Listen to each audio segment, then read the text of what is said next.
Yes people, what is good? I am BA, back once again with another reaction in the Black Mirror series. This is episode 2 of season 5 and it is called Smithereens. Absolutely no idea what this episode's about. If I was to hazard a guess just by the term Smithereens, you would assume it might be like set in a war or something like that. But then this is Black Mirror, it could mean absolutely anything, so let's just find out. This is episode 2 of season 5, Smithereens. Let's check it out and see what it's saying to it. Your mind may wander.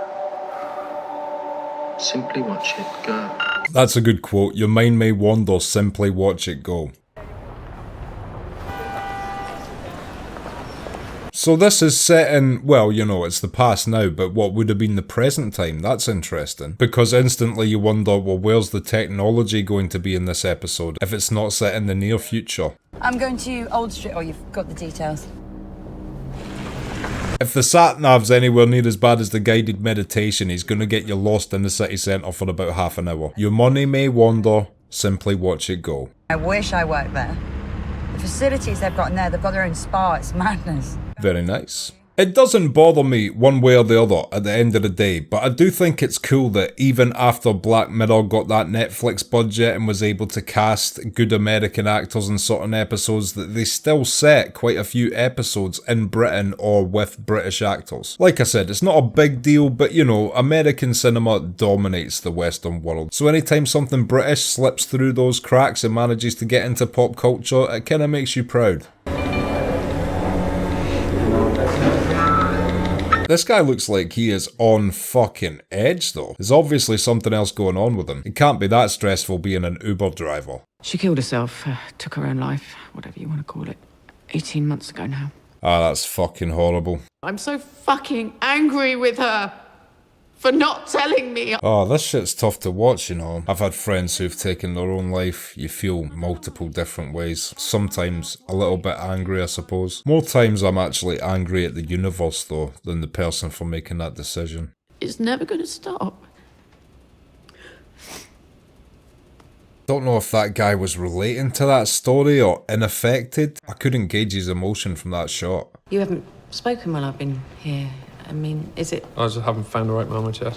That makes sense. I wouldn't, I guess, ever go to one of these groups. I don't think I'd ever feel compelled to. Never say never. You never know how life's going to change your opinion on something. But it would definitely take you a while to feel comfortable enough to speak, I think. Oh my God. Oh my God. Not angry now, are you? It's okay. It's okay. You know, I'm laughing because it's like, oh, that's cool. These two guys are obviously both grieving and, you know, and then I'm like, why am I thinking like that? This is fucking Black Mirror. Something horrible is going to happen to these two specific people. Halfway through the starter, I tell him about Kristen. He reacted like I said I've got cancer. Everyone reacts to miserable news in different ways, man. Some people who suffer from anxiety or awkwardness, it just makes you feel so fucking awkward to hear something like that. You genuinely don't know how to respond. Nowadays, I'm just honest and I'm like, I genuinely don't know how to respond to what you've just told me. Fuck. That deletes the inbox. I just want the inbox. I don't know. See if there's a reason, an answer. Shit, that's a tough moral one as well, because, you know, going into your dead loved one's Facebook, you'll probably see some things that you'd rather not have seen with their private life. On the other side of it, I can completely understand why this woman would want to know if there was any reason or something like that, if it was completely out of the blue. Okay.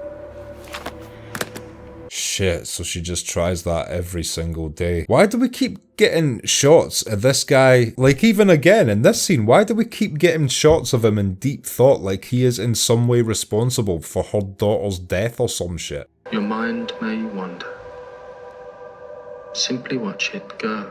Has anybody in the comments ever tried some shit like this? I just don't think I need some pre-recorded thing to help me with something, man. All that shit can be found within. You don't want to start to rely on cassette tapes to meditate, to like be calm. Yeah, I'm hopping in the car now.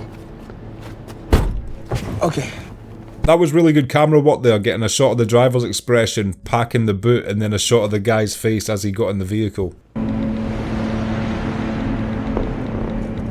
What is going on with this guy that is clearly more to him than meets the eye? Do you mind if I follow an alternate route it's showing me? It's actually quicker than the normal way. He's not a serial killer or something, is he? What the fuck? So he is some kind of serial killer. You okay? Just do what I say. Stay there. Oh man, this episode has taken such a dark turn. I knew there was something else going on with him, but I mean, he's still not definitely a serial killer, but this is definitely incredibly fucking serial killerish. He had the second car set up and everything. I'm just an intern. So why are you dressed like that? That's a suit. You're wearing a fucking suit. It's my first week. Oh, so was he trying to kidnap someone higher up in the company? Oh, thank God, at least he's not a serial killer. Half of you cunts coming out of the building are dressed like fucking gap year students to me. What? He really wanted to get someone higher up in this company. You lot are hooked on them as well. Every single person that comes out of that building is like, people don't even look up anymore. Damn, you can tell Charlie Brooker's been waiting to shoehorn this speech into any episode possible. Stop! Stop! I'll shoot you!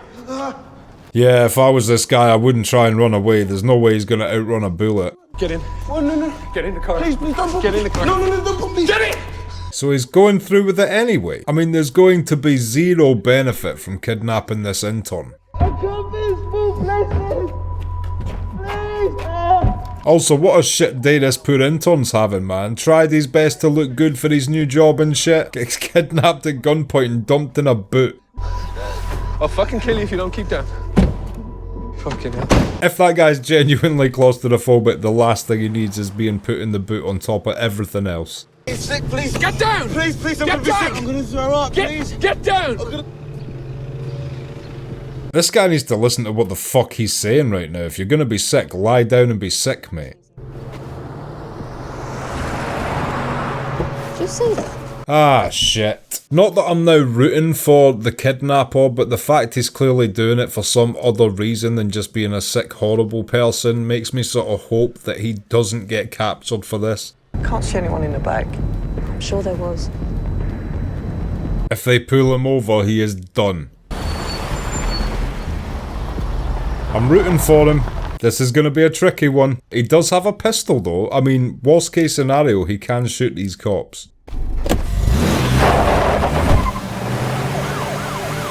Oh, fuck. A countryside police chase is the most dangerous kind. You never know when you're veering round into an oncoming tractor. Or a swan, if you've seen Hot Fuzz. Out of the car! Stay back! Out of the car now! Well, at least they look like slow runners. Move further back! Move back! Get back! Get in the car! Yeah, they're not built for a gun. They need to contact the armed response unit now. Sierra Juliet received. What's he doing? I don't know, he's just sitting there. I wonder how long it would take an armed response unit to get to a weird rural location like this. They might be having to just sit there for hours, in which case he could drive away again. Or just walk up to them and commandeer their vehicle at gunpoint.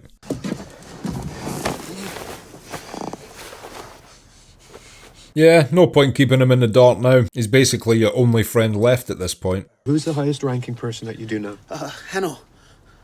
Yeah, Hannah, Kent. Oh, he's just going all Hail Mary now, isn't he? He knows the police are not going to move. I think his vehicle's a little bit compromised. Otherwise, he would have continued driving and the police wouldn't follow him now they know he's armed. So if he's not driving away, I'm assuming something's wrong with the car. But yeah, this is still a Hail Mary because he's basically just going to call all the way up the chain to the boss and it's going to turn into like a ransomy situation, I guess, with one hostage and he's in a car with windows at all sides. So when police get here with weapons, he's fucked.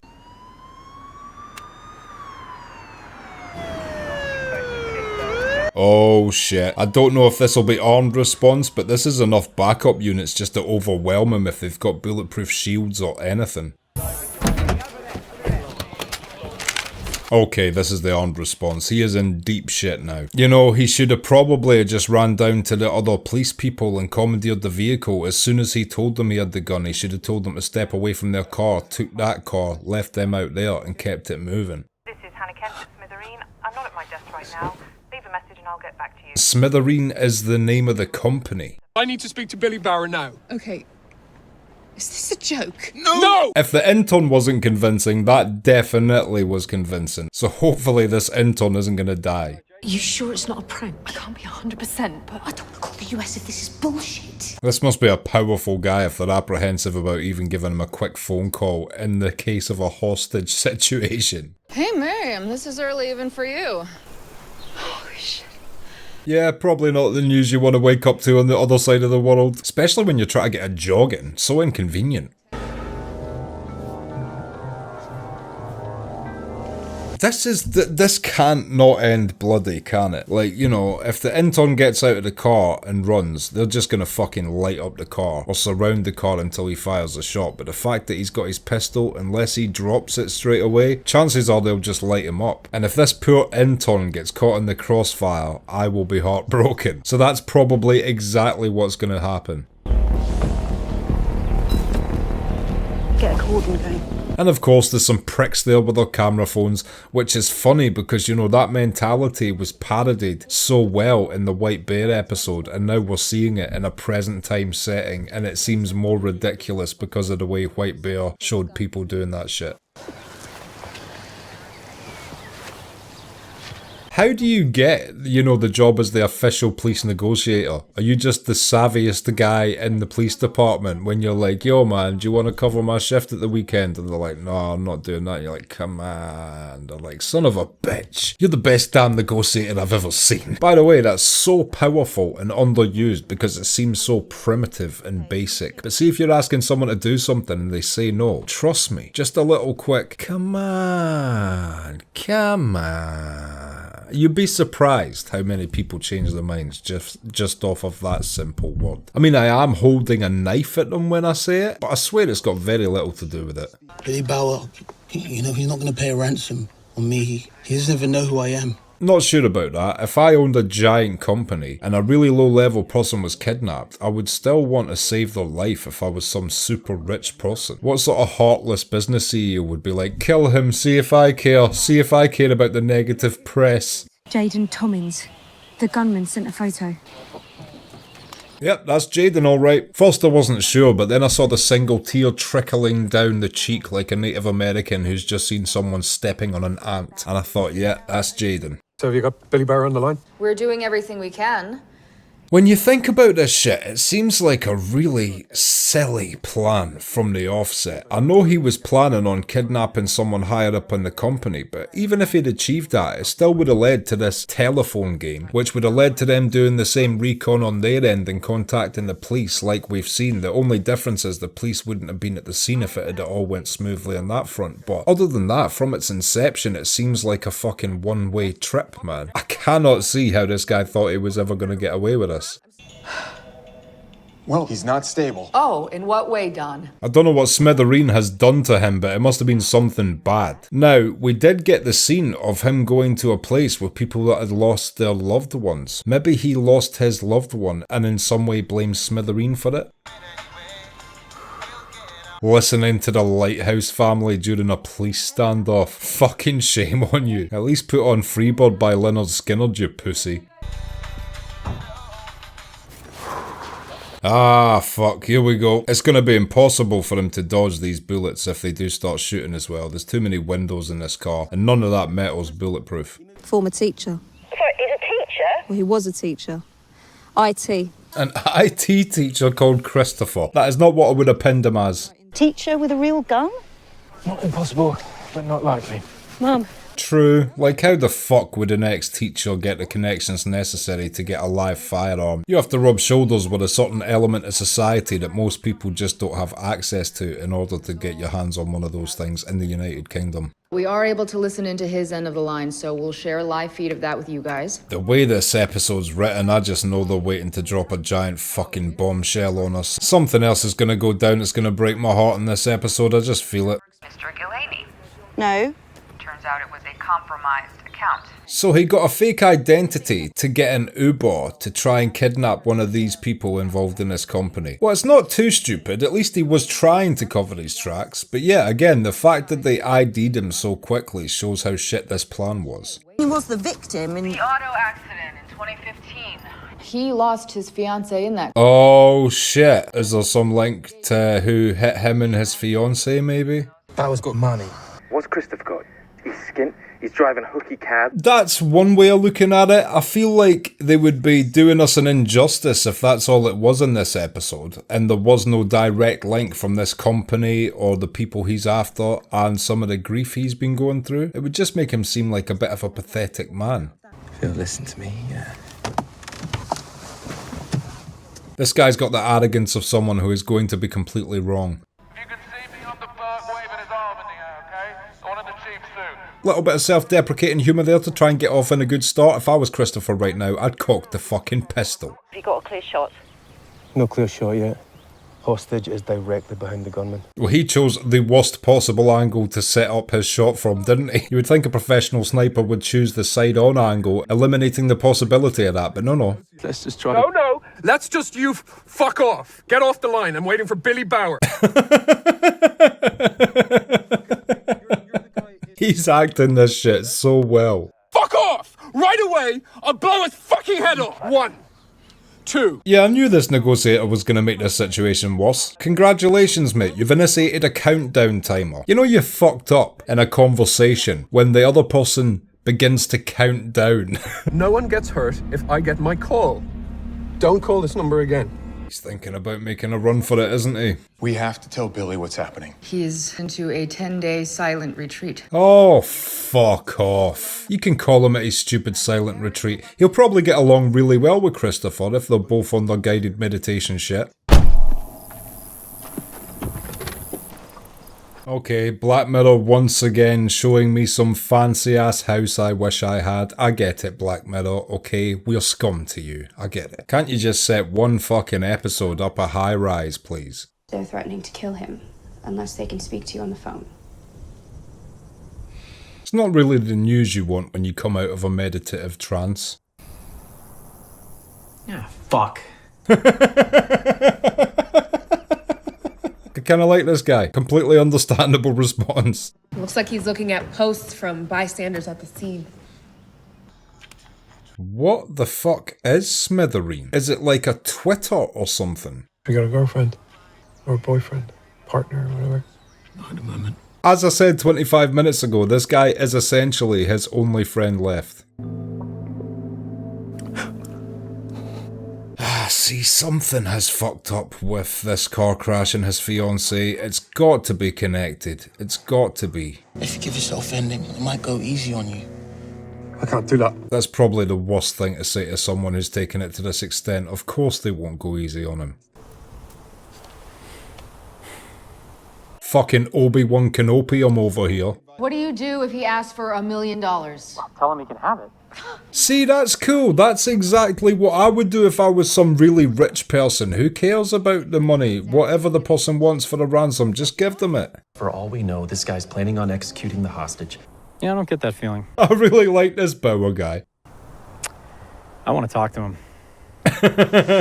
This guy's awesome. It's so funny because the disconnect between all the corporate people caring about the bottom dollar and shit, and he's just transcended all of that because he's super rich and he's just all about being a chill dude and he's happy to pay the ransom if it saves a life. I like how they've written his character. I was expecting him to be the devil, but he's actually a cool guy. It's a replica. Stand by. We don't want to... Oh shit. He shouldn't have said that over the radio. I've just been told the gun's not real. The gun's not real. We just heard that at our end. Oh, thank God. What's fucked is, I think he told that guy that it was a replica to calm him, and I think that the gun is actually real. Alright, looks like the gun is not real.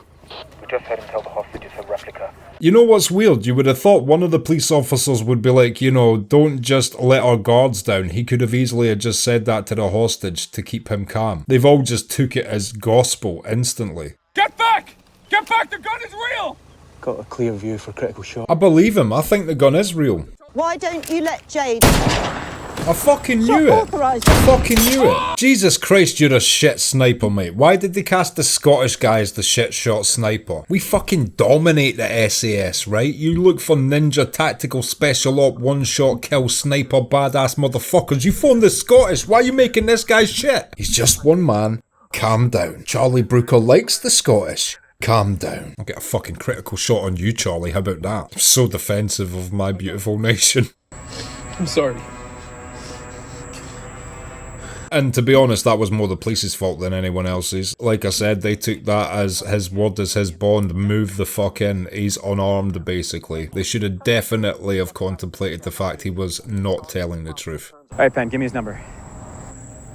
Bill. We got his number? I really want to hear this conversation. I wonder what he's building all this up to just to say to the CEO. Fuck it, I'll get it myself. Bill! Peace!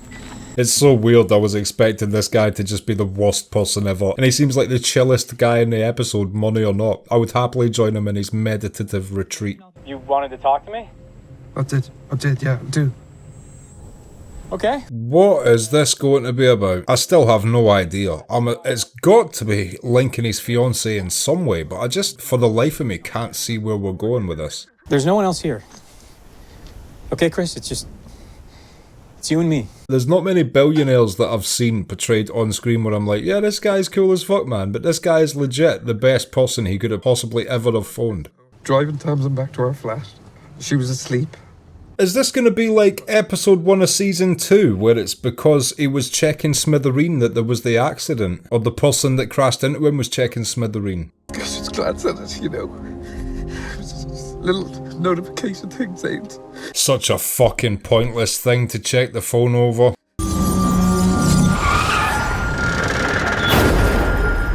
Well, yeah, I guess that it kinda ties in, you know, in a really indirect way, but in that guy's mind, that's all he'll think about. He checked Smithereen for that 1 millisecond. I was at her bedside. It was no use.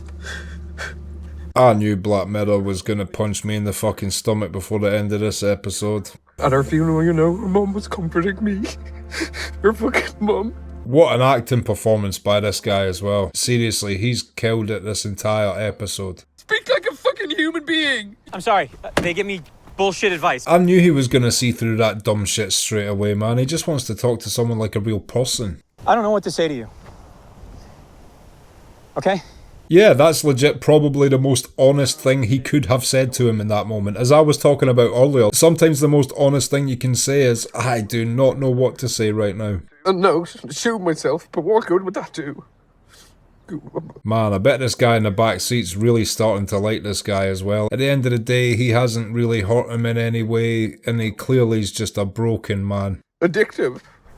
So that you can't take your eyes off them. Yeah, that part is true, but it's really taking no accountability for your own actions. It's on you not to check that shit while you're driving. Like it was one thing, became this whole other fucking thing. And again, this guy is being so honest. This is written so well. Like, this guy has done nothing wrong at the end of the day. They got dopamine targets, and there's nothing I can do to stop it. I started it. What a horrific phrase that is. Dopamine targets. If websites genuinely had that, would you still go on them if you knew that they statistically had dopamine targets for you? That's creepy as fuck. I just wanted to say my piece. Even if they kill him now, I've got to say thank you to the police for actually allowing this conversation to go on, because I was half expecting a bullet to go through Christopher's head before he even got to say what he wanted to say. You don't have to do that. Chris, you do not have to do that. I can't stay here. I would love it if the CEO can talk him out of doing this. There's gotta be one small thing that I can do for you. Please, Chris, just... Fuck, this is so well written. Do you know the guy who owns Persona? Yeah, I know Curtis. Persona's the Facebook one, yeah. Speaking? I'm calling from Persona in San Francisco. Oh, he's got her daughter's password information. Oh, that was cool of him. I was wondering if they were going to see that woman again, because, you know, there genuinely seemed to be a bit of depth to her story, and it's so cool they tied it in that way. It was so quick, but it worked so well. No sudden movements now. We don't want to spook them, okay? You know what's crazy about this story? There's all different sides just now, you know, multiple different sides with different agendas, and there isn't a single bad guy in the whole episode. I'm sorry for putting you through all this. It's okay. Seriously, this guy is the best intern of all time. Ah, fuck, man. It's really a sad episode at the end of the day. We've had a couple sort of happy or interesting endings over the last 2 seasons, but yeah, this one's really just a fucking sad one. You gotta feel so bad for this guy. I told him that you didn't hurt me. That's very good of you. That's very kind of you. But I don't want to be here anymore. Fucking hell, this is so fucked. Like I said, there isn't a bad guy in this episode. You wish he could get out of all this scot-free, but he's taken it too far not to have repercussions. I just hope that he doesn't end his own life. Shot authorized. Ah, fuck. No wonder she never got that password. That's a tricky one.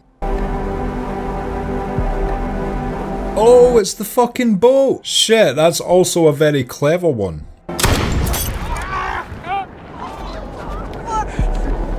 Ah, fuck, this is tense as fuck. I do not know what to say right now. What editing that was as well. They're not going to show us the end of either story, are they? Oh, they might. Please do. If they've accidentally shot the intern, I'm going to be fucking furious. What is everybody checking? Obviously everybody's going on to Smithereen to check out some shit that's just went down. And again, that was a guy checking it behind the wheel, the exact shit that caused the guy's fiance's death.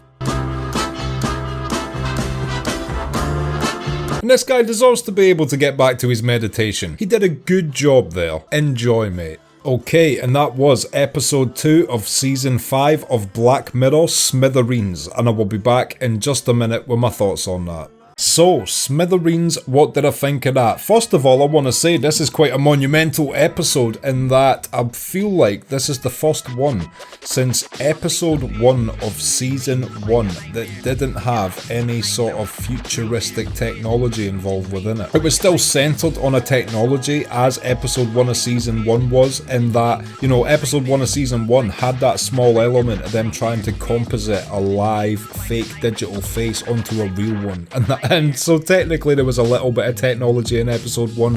But yeah, this one again focuses on our modern current technology, things like Twitter and Facebook, so it was still technology focused, it just wasn't set in the near future like the majority of Black Mirror episodes are. And such a simple premise played out so well, from the initial kidnapping after he had that romantic encounter with that woman, and we could tell something was on his mind from the very start of the episode, so when he kidnapped that guy, I instantly thought the worst. I was like, holy shit, he's some sort of serial killer or something, but we soon learned that it was a lot deeper than that, and he in some way wanted to get in touch with the CEO of this company, so straight away they set out the mystery, and it kept me gripped right until the end of the episode. I thought, before we met the CEO, I thought, has this CEO been the guy who accidentally was the other driver in the crash that killed his fiancée, or something to do with the death of his mother, or any of those elements? But it was actually like, I don't know, man, it was a broken man, and all he could think about was that last thing he'd done. So it was kind of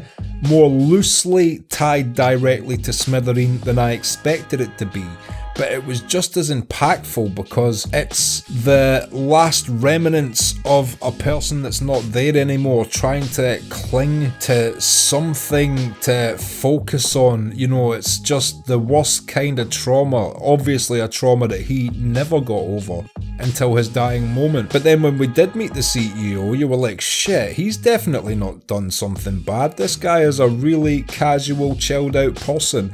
And he wasn't just, you know how sometimes when someone in his position would try and help, they would do it to pat themselves on the back?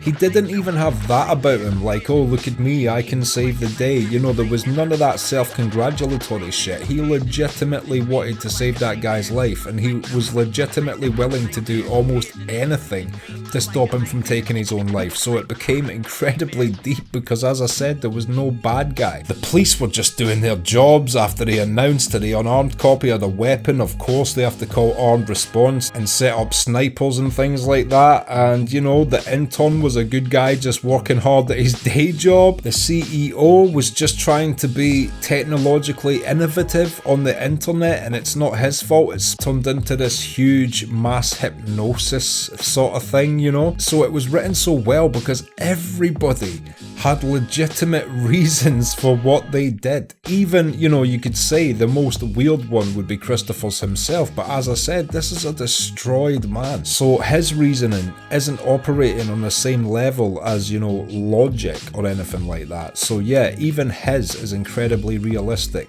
given where his mind is when this episode takes place. And I said it 2 or 3 times throughout this episode, but whoever played Christopher, man, his performance was absolutely gripping. I fully bought him as like a guy with something to hide in the first portion, and then in the second portion you were like, fuck man, this is a dude who's got legitimate reasons for what he's doing, and you got involved in the mystery of what he's exactly up to, and then in the final third, just broke your heart seeing how he was obviously never going to recover from the grief of that incident. That sucks so much because you just wanted him to have a happy ending, and it was just destined to end tragically for him. And when he finally got the CEO on the phone and gave that speech, man, I mean, I know he's never going to forgive himself, but he shouldn't be in that moment blaming Smithereen in any way for its addictiveness, because yeah, there's a lot of addictive websites on the internet, from Facebook to YouTube to Twitter.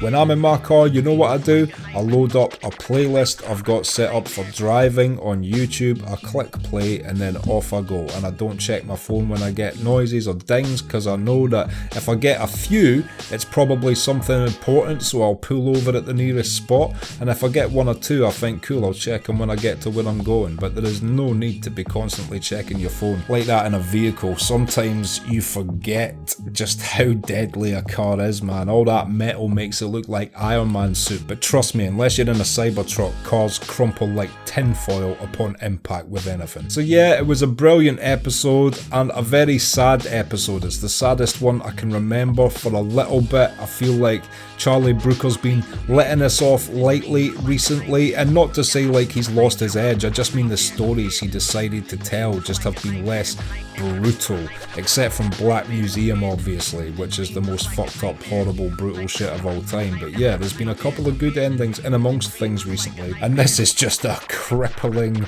return to reality. And yeah, a very sad episode, there's no two ways about it, but still a brilliant one, and I enjoyed it very much. And I'm looking forward to the finale of season 5 next week, because again, for some reason season 5 only has 3 episodes. If anybody knows why that was, I'd really like to know. So if you know why that is, let me know in the comments below. But all that aside, yeah, can't wait to get into the finale next week. If you've liked this video, click like, subscribe to the channel to see more videos like this, ring the bell to be notified as to when they drop. If there's anything you want to talk about, comment down below, and share this around to anyone you think might appreciate it or want to watch these reactions along with us. My Patreon link is down in the description. If you become a patron, you get access to my blog, you get access to these reactions I put on YouTube a month and a half in advance, and you also get access to full-length versions of everything I react to. So consider becoming a patron, it helps me and my channel out so much. And until next time, I have been BA,